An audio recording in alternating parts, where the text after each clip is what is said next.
Estamos de volta com o Sport Center. Vitória do Flamengo em cima do Juventude, 4-2. Vitória muito importante para esse Flamengo. Gabigol voltou a marcar. Arrascaeta também. Plata marcou pela primeira vez.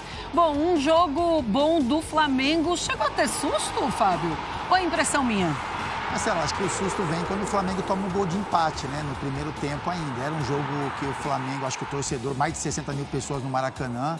O Flamengo, acho que ainda sonha com uma possibilidade de título brasileiro também. Então era um resultado que para o Flamengo continuar sonhando era importante os 3 pontos. Faz o gol com o Michael logo no começo do jogo, sofre o empate no final do primeiro tempo, mas é um time que foi superior durante todo o jogo, né? Com relação à posse de bola, chances criadas. O Flamengo, existe uma diferença gigantesca, né, de qualidade de elenco, Flamengo e Juventude. E é um resultado que tem um impacto favorável para o Flamengo, né?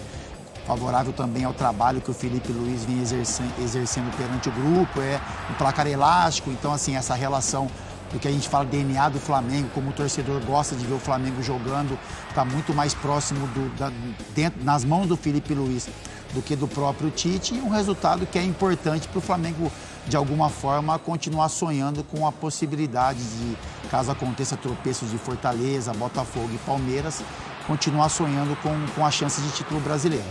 Gostou do Flamengo, Zé? Ou você acha assim, é um adversário que permite esse Flamengo estar mais solto e marcar mais? Eu acho que é natural pela qualidade dos jogadores, né? Isso não tem jeito, criatividade, intensidade, né? Eu acho que o Flamengo quando joga no Maracanã e consegue encontrar ali os espaços para jogar, eu acho que é natural o Flamengo ter esse domínio. O Flamengo tem um jogador que está, é impressionante o que ele está jogando. Sobrando, né? É esse daí, ó. É o Gerson. Gerson, né? Esse rapaz aí, ele consegue, no meu modo de ver hoje, ele é o melhor jogador de futebol brasileiro. Porque ele consegue ser meio campo, ele consegue ser atacante, ele consegue ser defesa, ele consegue fazer todas as funções da equipe do Flamengo dentro do jogo. E a bola o tempo todo passa pelos pés dele, e quando ele não joga, o time do Flamengo, quando ele está um pouquinho abaixo, ele não consegue ter repetir a mesma qualidade de jogo, o time do Flamengo sente. O Flamengo é um ótimo time, o time do Juventude tem suas limitações. Eu vou até perguntar pro meu treinador aqui, pro Silas. Silas, deixa eu te falar, você está jogando no Maracanã contra o Flamengo, primeira saída de bola marcando pressão, né? Sofrendo pressão do time do Flamengo. Você vai continuar jogando pressão? Você toma um gol, você continua a pressão? Mas não sei, né, professor? Eu pelo menos aprendi o seguinte: vamos inverter pressão, vamos jogar a primeira bola lá para ser disputada no meio campo, e depois que a gente readquirir a confiança, aí nós tentamos jogar de novo. A equipe do Juventude, eu não entendo, tomou o primeiro gol, depois continuou saindo jogando, quase tomou o segundo. É muita ousadia. Eu não sei, até assim, respeito muito os jogadores respeitando, é lógico, os jogadores do Juventude, mas existem algumas limitações que você precisa saber reconhecer. Você precisa saber entender, olha, meu time não vai conseguir fazer isso o tempo todo, porque quando sofre pressão tem dificuldades. E foi o que aconteceu. Então até jogando a bola para você, né, professor? Sem dúvida. A gente está falando de um time que tomou 9 gols em 2 jogos. Fez golaço lá contra o Palmeiras, sim, fez. Um time que lá nos seus domínios é um time muito forte. Agora, você tem várias formas de você plantear um jogo, fazer um plano de jogo. E uma delas, você falou, você está marcando um time lá na pressão. Tudo bem, os jogadores com menos qualidade de qualquer time são os do meio para trás. Com poucas exceções, de jogadores que saem de lá de trás jogando com aquela qualidade toda. Então você faz uma pressão ali, deu certo, tudo bem, você continua. Mas você não deu certo, você tem o Gilberto, que é um cara grande. É um cara que, se você pifar a bola nele, ele vai conseguir fazer um pivô, sofrer uma falta para dar tempo do time sair de trás. E o Juventude não fez isso. E a gente está falando aqui de um jogador, o Gerson, por exemplo, que a seleção brasileira está fazendo, não pouco, está fazendo muito bem para ele. E ele está sendo esse cara no Flamengo que já foi o Arrascaeta. O cara que toma conta do jogo, o cara que pisa na bola, o cara que dá as pausas, que dá velocidade. Então, o Flamengo está se aproveitando muito. E, de uma certa forma, o Felipe Luiz, mesmo o Gabigol não tendo feito um grande jogo, ele consegue voltar a fazer gol. Isso é importante para ele, para o Flamengo e para o Felipe Luiz também. É verdade, para o Gabigol, para o Arrascaeta também. Depois a gente fala sobre a importância dessa retomada. O Plata fazendo seu primeiro gol também, o Michael marcando, isso é importante. A gente vai falar sobre o que isso pode mudar também no Flamengo para o restante da temporada, para a final de Copa do Brasil, etc. Olha, os números então de Flamengo e Juventude, posse de bola do Flamengo 74% a 26% do Juventude, 551 passes certos a 152, 20 finalizações a 5, 10 finalizações certas a 3, 9 grandes chances a 2, 44 ações na área rival a 11. Um banho de bola do Flamengo nesses números que a gente vê aí dessa 31ª rodada do Campeonato Brasileiro contra o Juventude. E a gente conversa agora com Pedro Henrique Torre, a gente vai para o Maracanã e ele vai falar como é que foi o clima da torcida, a importância desse jogo para as outras partidas do restante dessa temporada. Fala, Pedro, tudo bem? Boa noite, bem-vindo ao Sport Center. Tudo bem, Marcela? Muito boa noite aí ao Capita, Fábio Luciano, também Zé Elias, o Silas, todo mundo que está sempre ligado com a gente no Sport Center. Olha, Maracanã agora já vazio, já bem mais tranquilo, enfim, já foi todo mundo embora, mas estava bem animado, bem cheio, estava uma tarde muito abafada, agora a ventania aqui começou a chover, mas 56 mil torcedores no Maracanã para apoiar o Flamengo nessa partida contra o Juventude, que era bem importante, né?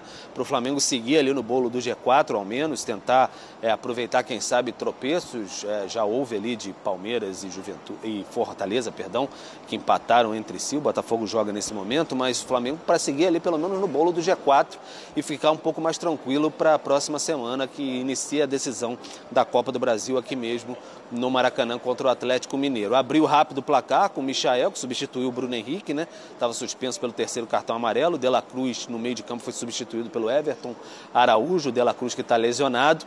E o Flamengo abriu bem rapidamente o placar. Parecia que ia ter mais facilidade assim para fazer mais gols, mas tomou um contra-ataque. Aí o Gilberto fez esse 1-1. Que aí a torcida ficou um tanto quanto, sim, ressabiada, mas continuou apoiando. Veio um intervalo e aí o Flamengo conseguiu rapidamente esse gol. E aí é importante a gente falar sobre o gol do Gabigol, porque ele não marcava desde o dia 20 de julho contra o Criciúma. Lembra aquele gol lá em Brasília, o Flamengo venceu por 2-1. O Barreto, jogador do Criciúma, chutou uma bola na outra, enfim, aquele pênalti polêmico. Então o Gabigol foi a última vez que ele tinha marcado, mais de 3 meses de jejum, 14 jogos em sequência sem marcar. O Felipe Luiz insiste com ele e aí vira um evento o Gabigol aqui no Maracanã, porque há tanto tempo que ele não marca, era algo tão trivial. E aí as pessoas pegando o celular, levantando tudo, é diferente dos outros gols assim. Então uma expectativa muito grande, cantando o nome do Gabigol, o nome mais saudado ao lado do Gerson na escalação do Flamengo. E aí rapidamente ele fez o gol e aí o Maracanã explodiu. Aí ficou um pouco mais fácil para o Flamengo, fez 3-1, até sofreu o gol depois, talvez muita gente apontando uma falha do Rossi no chute do Emerson Carioca. Mas e o lado importante, descontraído do torcedor do Rio de Janeiro, o Fábio Luciano conhece muito bem, da torcida do Flamengo especificamente. O Nenê, quando foi expulso, ficou falando ali com o Braulio logo depois que tinha entrado, o Braulio da Silva Machado, o árbitro da partida.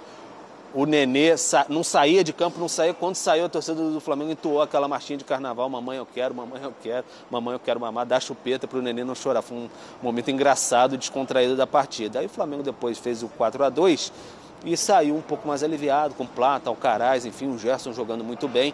A importância dessa partida. Quem passou pela zona mista foi o Michael. Michael, hoje, que fez mais um gol, já tinha feito na sua estreia, a reestreia com a camisa do Flamengo, falou um pouquinho aí sobre, enfim, tem ansiedade, que talvez tivesse uma ansiedade de o Gabigol voltar a marcar, como é que ele ajudou a preparação para o jogo com o Atlético Mineiro.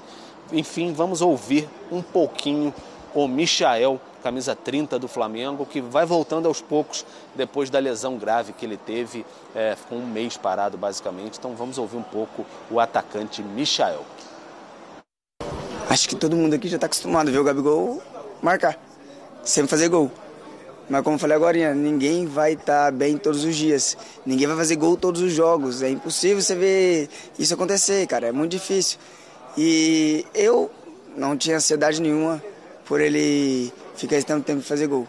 Porque eu sabia que ia acontecer naturalmente. Como aconteceu todos esses anos. Ele não fez gol de título à toa. Ele está sempre fazendo, sempre marcando, está sempre disputando, sempre ganhando. E é muito difícil você ver alguém que está sempre ganhando e sempre querer ganhar, e sempre querer ganhar mais. Então ele é um cara que tem um mental tranquilo, é um cara que se dedica, que trabalha, e eu espero que nós possamos fazer. Você, Marcela, antes, no final da partida, o Flamengo, enfim, venceu 4-2, aplausos da torcida, e aí pintou o grito: acabou, amor, isso aqui vai virar um inferno. Era uma pressão ao time? Não, negativo. Era uma referência àquele jogo do inferno, que ficou muito famoso aqui entre os torcedores do Flamengo, contra o Atlético Mineiro em 2022, oitavas de final da Copa do Brasil. O Flamengo perdeu por 2-1 no Mineirão, o time do Dorival Júnior, e aí o Gabigol deu uma entrevista ao fim do jogo falando: vai ser um inferno no Maracanã. A torcida fez todo um clima e aí o Flamengo se classificou com 2 gols do Arrascaeta, 2-0, e aí depois xingou o Atlético Mineiro aqui ao fim do jogo também. Então já preparando o clima para a próxima semana, domingo que vem, sem ser amanhã, obviamente o outro. Aí o Flamengo inicia a decisão da Copa do Brasil, mas no meio de semana tem um jogo atrasado com o Internacional pelo Campeonato Brasileiro, quarta-feira, lá no Beira-Rio. É essa a programação. Rubro-Negro, Juventude, 34 pontos, fica ali na beirinha da zona de rebaixamento, situação difícil. Próximo fim de semana, sábado, em Caxias do Sul, recebe o Fortaleza. Boa, obrigada, viu, Pedro, aí por todas as informações, pelos detalhes que a gente fica... que é legal da gente saber também da torcida, né? A torcida já se organizando para a final da Copa do Brasil. Olha, os números do Gabigol contra a Juventude, o ranking enquanto ele esteve em campo, 1 gol, né? O primeiro no time, foram 4 gols, um gol para cada jogador. Chances criadas, 2 chances criadas, 3 finalizações, 2 finalizações certas, ações na área rival, 9. Aí ele está no ranking do time primeiro e segundo em finalizações certas. Ele não marcava desde 20 de junho. E ele volta a marcar, de julho, né? Ele volta a marcar pelo Flamengo. O último gol tinha sido na partida contra o Criciúma, 98 dias, então sem marcar, 15 jogos, 666 minutos até marcar, uma assistência, finalizações 15, 8 no alvo, 6 grandes chances. Era realmente um momento muito difícil para o Gabigol hoje. No pênalti, ele consegue marcar aquela história do sai zica, né? É um alívio também para o torcedor ver o Gabigol voltando a marcar. Eles esperam por isso. O Gabigol tem mais chances agora com o Felipe Luiz. E agora é a chance dele pegar deixa, como a gente fala, Fábio, sim, e fazer um restante de temporada bom. Sim, é isso, Marcelo. É um gol importante para ele, para o torcedor também, né? Porque acho que todo mundo percebe o carinho que o Gabigol recebe das arquibancadas. Então, assim, é muito tempo sem fazer gols para um camisa 9. O Gabigol, ele não tem aquela forma que o torcedor está acostumado a vê-lo em campo, né? Parece que falta muito ritmo, enfim, falta jogo, falta confiança em muitos momentos. O gol dele sai numa penalidade, né? A gente pode até discutir também com relação a esse lance do Gerson dentro da área. Mas é importante, Marcelo, importante para ele, importante para o torcedor também, para o Felipe Luiz, né? Porque o Felipe Luiz, ele confiou no Gabigol, ele tem uma explicação muito plausível também, porque ele fala que não é só a relação com o Gabigol, né? A confiança que ele tem no jogador, mas o sistema que o Felipe Luiz imagina que esse Flamengo vai produzir melhor. E nesse sistema ele precisa de um cara de referência. E ele fala sobre o Pedro, né, que é o jogador que faria essa função, que seria o titular, mas hoje está machucado. O Carlinhos não está pronto ainda para ter uma regularidade de atuações ali dentro do Flamengo. E aí tem o Gabigol para exercer essa função. Então é importante para ambos ali, para o torcedor do Flamengo, para o Gabigol, para a instituição também, porque o Gabigol nesse cenário pode ser importante para o clube nessa reta final de Campeonato Brasileiro, final de Copa do Brasil. E com certeza o flamenguista sai mais feliz do Maracanã hoje pela vitória, que é importante, e também por esse gol aí marcado pelo Gabigol. Ô Zé, quando acontece uma partida como essa, com o Arrascaeta voltando a marcar, com o próprio Gabigol voltando a marcar também, Michael fazendo uma boa partida, o Plata fazendo esse primeiro gol com a camisa do Flamengo, isso mexe para os outros jogos? Dá aquela coisa de, olha, chegou o nosso momento, a gente vai voltar a jogar muito bem, ainda tem final de Copa do Brasil, vamos arrebentar? Eu acho que traz confiança, traz mais confiança. A única coisa que deixa o vestiário alegre, Marcelo, são 3 pontos. Vitória. é vitória. Ganhou, todo mundo sorri, esquece até da partida que, pô, podia ter feito isso, podia ter feito aquilo, tal, você esquece. Né? O ambiente é legal, todo mundo está sorrindo, as entrevistas são boas, a torcida sai feliz, né? Sai contente. Esse é o trabalho do treinador, de entender o que aconteceu, analisar os erros, os acertos, e no dia seguinte, ou na volta, né? no pós-jogo, na recuperação, vem cá, chama, conversa, mostra os erros, os acertos. Mas para os jogadores, é a alegria de poder ganhar, né? De poder comemorar o gol, de poder estar ao lado da torcida. A confiança desse time do Flamengo, ele mudou a partir do momento que saiu o Tite. Quando sai o Tite, muda o ambiente. Você vê o Gabigol sorrindo, você vê um time mais pegador, um time com uma intensidade maior, uma vontade a mais, né? Uma vontade que nós não víamos antes do Tite. Aí não é questão de correr para o Tite ou não, porque existem metodologias diferentes, pedidos diferentes, orientações diferentes dos treinadores. Então o ambiente muda. Bancada mudou. Né? Então, assim, tem muita coisa que esse Flamengo mudou depois da saída do Tite. Você também enxerga desse jeito, Silas? Parece muito claro, né, que depois que o Tite sai, por mais cruel que isso possa parecer, né, a gente parece estar colocando tudo na culpa do Tite, não é? E não foi isso. Mas, assim, o clima realmente muda com a chegada do Felipe Luiz. Eu acho que mais pela chegada do Felipe Luiz do que propriamente pela saída do Tite. Um cara que está desde 19, né, no Flamengo. E principalmente 19, né, que traz muito essa lembrança. Que viveu toda essa glória com o Jorge Jesus. E um cara também que sempre teve esse comportamento muito sereno. Um cara que sempre disse que a ideia dele era se preparar para que esse momento chegasse. Mas às vezes aconteceu com o Lázaro, aconteceu com o Roger Machado, aconteceu com o Lúcio Flávio no Botafogo, o próprio Seabra, que a gente acabou de falar aqui agora, que você chega no Cruzeiro, você chega no Botafogo, você chega no Palmeiras, no caso do Roger Machado, Lázaro aqui no Corinthians, e o resultado, quando ele começa a ficar ruim, estoura na corda onde o lado é mais fraco, que é no treinador que está começando. O Felipe Luiz está num gigante, que é o Flamengo, mas é um cara muito sereno, um cara muito sensato, e os resultados estão acompanhando. Então isso que é muito legal. Agora, ainda tem as finais da Copa do Brasil, que é muito importante, e são 8 pontos, né? Sim. De diferença agora do Botafogo, com esse empate, enquanto, né? Que o Botafogo, por enquanto, ou seja, 54 contra 62, 54 Flamengo, 62 o Botafogo. Ainda com julgamento. Então, no brasileiro, eu vejo difícil ser campeão no Campeonato Brasileiro, mas a Copa do Brasil está aí, e o importante é que o flamenguista, ele quer ver o time jogando, e jogando bem. E hoje foi muito importante o Plata marcar, porque não estava fazendo bons jogos, muito importante o Gabigol, acho que mais do que todos, marcar, porque o Michael a gente sabe que ele entrega. Ele sempre entrega sacrifício, bons jogos. Já fez um golaço de cabeça, acho que na estreia dele, né? Faz um golaço de cabeça dando um peixinho lá, cria sempre muitas boas chances. Então, assim, é um elenco grande, com um treinador jovem, mas com um passado de Europa, um passado muito bom de Europa, de aprender com o Simeone. No jogo contra o Corinthians fez isso muito bem, soube se fechar, acho que ali ele lembrou o que faziam lá e tal, acabou dando certo, poderia não ter dado mais também. Simeone do que Jorge Jesus, né? Porque ele também tem o Jorge Jesus como a sua inspiração. Mas o discurso dele é que ele é um jogador que às vezes ele tem até medo dele ser tão ofensivo. Sim. Mas é isso que o torcedor do Flamengo quer que o Flamengo ganhe e jogue bem. E até agora está ganhando, está jogando bem. Muita gente com bronca do Tite, pela saída do Tite. Então ele, sem ter culpa nenhuma disso, lógico, está se aproveitando bem disso aí também. Felipe Luiz falando no Maracanã, ele falou e a gente mostra para vocês. Primeiro, parabéns pela vitória. Queria que você comentasse sobre esse resultado de hoje. A gente vendo o Flamengo sempre buscando o gol, né? O DNA realmente rubro-negro.